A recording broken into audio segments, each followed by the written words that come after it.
안녕하세요. 스포츠 분석하는 픽스영입니다. 오늘은 3월 10일 해외 축구 두 경기 프리뷰 시작하겠습니다. 첫 번째 경기는 챔피언스리그 레알 마드리드 대 파리 생제르맹 경기입니다.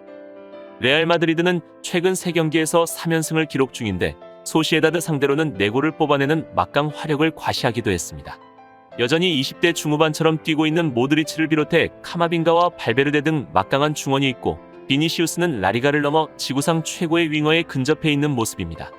이 경기에는 윙백 맨디와 볼란치 카세미루가 징계로 결장하지만 마르셀로와 카마빙가가 그 공백을 메울 수 있을 것입니다. 파리 생제르맹은 이번 원정에서 무승부만 기록하면 8강으로 갈 수 있는 유리한 상황이기 때문에 굳이 적극적인 공격 시도에 나설 이유가 없을 것입니다. 네이마르와 메시 중심으로 경기를 운영하겠지만 대체적으로 수비에 중점을 둔 경기 운영을 할 것으로 예상됩니다.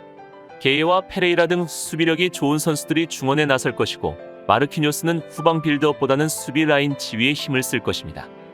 최종 승부 예측입니다. 레알 마드리드는 지난 3경기에서 3연승을 기록하며 리그 1위 자리를 굳건히 했는데 특히나 이 3경기에서 단 1실점만 허용할 정도로 안정된 수비가 강점을 보였습니다. 다만 이번 경기에선 약간 문제를 보일 수도 있는데 팀의 핵심 자원인 카세미루와 맨디가 모두 징계로 인해 결장하기 때문입니다. 이미 1차전에서 0대1의 패배를 당했기 때문에 이번 경기는 한 골 차 이상의 승리가 필요하여 측면이 다소 약한 파리를 상대로 비니시우스의 활약이 매우 중요해졌습니다. 이에 맞서는 파리 생제르맹은 최근 팀 분위기가 그리 좋지 않은데 지난 3경기 중 2경기를 패배하며 체면을 구겼습니다. 리그에서는 확실한 강팀으로 꼽히지만 이번 시즌 유독 미끄러지는 경우가 잦아 포체티노 감독에 대한 의심이 점차 늘어나는 이유입니다. 다만 1차전에선 1대0의 승리를 따내며 소기의 성과를 달성했는데 상대 1에서 2선 자원들을 잘 제어하면서 중원에서의 시도들을 무력화시켰고 공격에서도 확실히 더 매끄러운 모습을 보였습니다. 메시의 PK 실축이 아쉽긴 했지만 음바페를 활용한 공격이 결국 통했던 경기였습니다. 그러나 음바페가 직전 리그 경기를 징계로 인해 쉰 이후 훈련 도중 부상을 당했다는 소식이 전해지고 있는 상황입니다. 직전 니스와의 경기에서도 음바페의 결장으로 단 한 골도 만들어내지 못한 것을 보았을 때 그만큼 음바페의 비중이 너무나도 높은 걸 알 수 있어 음바페의 출전 유무에 따라 전투력에서 많은 차이를 보이고 있습니다. 그렇다면 이번 맞대결에서는 양팀 모두 핵심 전력이 이탈된 상황인데 토니 크로스의 부상 결장, 카세미루가 경고 누적으로 인한 결장으로 인해 레알 마드리드는 중원의 1순위 핵심 미드필더가 둘이나 빠지는 상황입니다. 하지만 파리 생제르맹도 라모스와 음바페가 결장이 예상되는 상황이라 어느 쪽이 더 유리하다고 볼 수는 없지만 오히려 1차전에서 파리에게 승리골을 안겨준 음바페가 결장하게 된다면 파리에게는 엄청난 타격이 될 것입니다.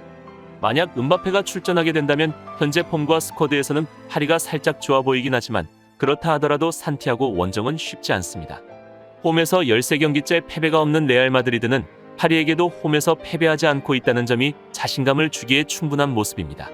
무승부는 탈락이기 때문에 경기 시작 휘슬이 불리자마자 상당히 공격적으로 나설 것으로 보이는 레알 마드리드가 비니시우스와 로드리, 아센시오와 바스케스 등 측면을 공략할 수 있는 선수들이 벤제마에게 많은 골 찬스를 제공하며 8강 진출을 도울 것으로 예상되기에 이번 경기는 레알 마드리드 승 추천드립니다. 여기서 잠깐 스포츠 분석하는 픽스영입니다. 매일 새로운 리뷰 업데이트 예정이오니 구독과 좋아요, 알람 설정 부탁드려요. 두 번째 경기는 챔피언스리그 맨체스터 시티 대 스포르팅 경기입니다. 맨시티는 지난 원정에서 5골차 승리를 거뒀기에 사실상 8강 진출을 확정한 상황입니다. 스털링과 포든, 마레즈 등 선발 3톱으로 나선 선수들이 모두 골맛을 봤는데 로드리와 데브라이너가 중원에서 전방으로 쉴 새 없이 A패스를 넣어줬습니다. 지난 주말 경기에서는 메뉴를 홈에서 맞이해 4골을 터뜨리며 더비 경기를 승리로 장식하기도 했는데 라포르테와 디아스, 스톤스 등 수비 라인과 공격진의 밸런스가 매우 뛰어난 모습입니다. 스포르팅은 이번 원정에서 굳이 무리할 이유가 없는 상황인데 무승부를 목표로 하고 나서도 쉽지 않은 맨시티 상대로 원정에서 6골 차 이상으로 승리해야 하는 건 현실감이 떨어지기 때문에 로테이션을 크게 가동할 가능성이 높아 보입니다. 사라비와 파울리뉴, 팔리냐와 코아테스 등 주전 선수들보다는 기회가 적었던 선수들이 원정에서 출전할 것으로 예상됩니다. 최종 승부 예측입니다. 맨시티는 토트넘에게 패배하며 주춤하는 듯했으나 이후 경기에서 모두 승리를 따내며 최근 분위기가 좋은 모습입니다. 특히나 직전 맨체스터 더비에서의 4대1 승리는 선수들에게 상당한 자신감을 심어줬을 것입니다. 그러나 맨시티는 팀의 핵심 센터백인 디아스가 부상으로 이탈한 상태라 이로 인해 수비의 안정성은 100%가 아닐 것입니다. 다만 스톤스라는 확실한 대체 자원이 있는 만큼 공백이 아주 크게 느껴지진 않을 것이며 매 경기마다 공격적인 면모를 보이는 팀이기 때문에 실점을 어느 정도 하더라도 공격에서 충분히 만회할 수 있을 것입니다. 직전 두 경기에서는 총 6득점을 기록했는데 마땅한 톱 자원이 없음에도 포든과 데브라이너, 마레즈 등 상당한 공격 능력을 갖춘 이선 자원들이 넘쳐나기 때문에 이번 경기도 충분히 다득점을 기대해 볼 수 있겠습니다. 이에 맞서는 스포르팅은 최근 팀 컨디션이 그리 좋지 않은데 직전 아로카와의 경기에선 2대0의 승리를 따냈지만 그 이전 두 경기에선 1무 1패라는 아쉬운 성적을 기록했습니다. 지난 1차전에서도 맨시티의 공격적인 흐름에 완전히 밀리면서 0대5의 참패를 당했는데 결과를 뒤집기 위해선 5골차 이상의 승리가 필요한 상황입니다.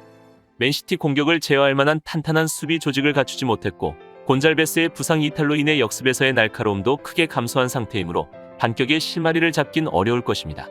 그렇다면 이번 맞대결에서 맨시티는 루벤 디아스가 부상으로 출전이 불가하고 카일 워커 역시 징계로 경기에 나서지 못하지만 진첸코, 라포르테, 스톤스, 칸셀로로 이어지는 철의 포백이 건재하고 공격진 역시 케빈 데브라이너 없이도 충분히 훌륭한 중원 조합이 가능한 상황입니다.